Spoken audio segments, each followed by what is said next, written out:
we put the transfers bit in every week. Everyone knows my stance on transfers. I hate the transfer market, and until a player for West Ham has got the shirt on and they're doing the pose, I'm not overly interested. But given that we do a podcast that thousands of people download and listen to every week, it's probably a bit.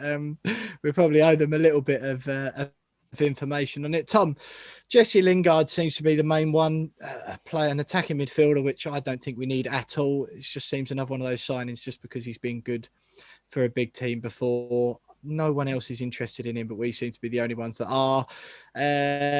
Looking at him on loan, I believe, and we're going to make room because we've already got Dawson and Ben Rama taking up our loan spots.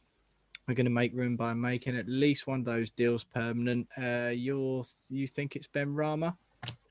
Yeah, so apparently, obviously, the Lingard deal is going to happen. Some people reporting it'll be permanent, but it looks more likely. I think Duncan Castles and a lot of journalists have been breaking this evening just prior to the game that Ben Rama deal had effectively already been made permanent before we kicked the ball today. And to free up that room to get Jesse Lingard in, I think it's an easy one for the board in this sense. Both Dawson and Ben Rama are both going to happen. They're both going to be permanent signings. It's just a matter of which one you pick.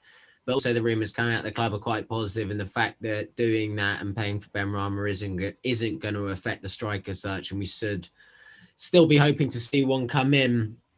So that's positive. I believe it's a striker at RB Leipzig who was at Salzburg called Hwang Hee-chan, an Asian fellow who played for South Korea, and he's a very mobile striker, scored in the Champions League away at Liverpool.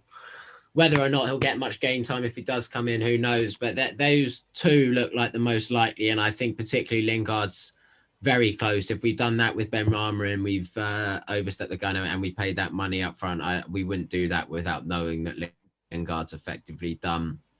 And on that one, I'd like to say I think he does offer something. I think he's a mobile 8. I think he can play anywhere across the front three. I think if you want to play 3 in the middle, he can do that. It's a loan deal. He won't start for us. I think he knows that. We know that.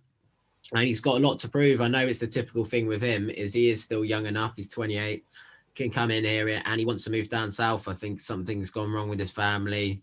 Wife left him. His missus is ill. He's looking after his brothers and sisters and his kids. I think a lot's gone on. So that might have affected his form, and hopefully he can come down here and show his best football because he's got it in him. We saw at the World Cup that he was one of England's best players. And if we can get that out of him and Moyes, then we've got a good player on our hands. It's just not one that I'm able to get excited by at the moment. Matthew Bondswell, RB Leipzig left back as well, youngster, also being linked with him. But yeah, nothing. I don't know if we take Lingard, we take him, but we sold Grady Diangana because we were told that there was too many attacking midfielders that we had. So it seems a strange one to me. He's going to be on, fair old whack as well. I know we won't be paying all of his wages, but that is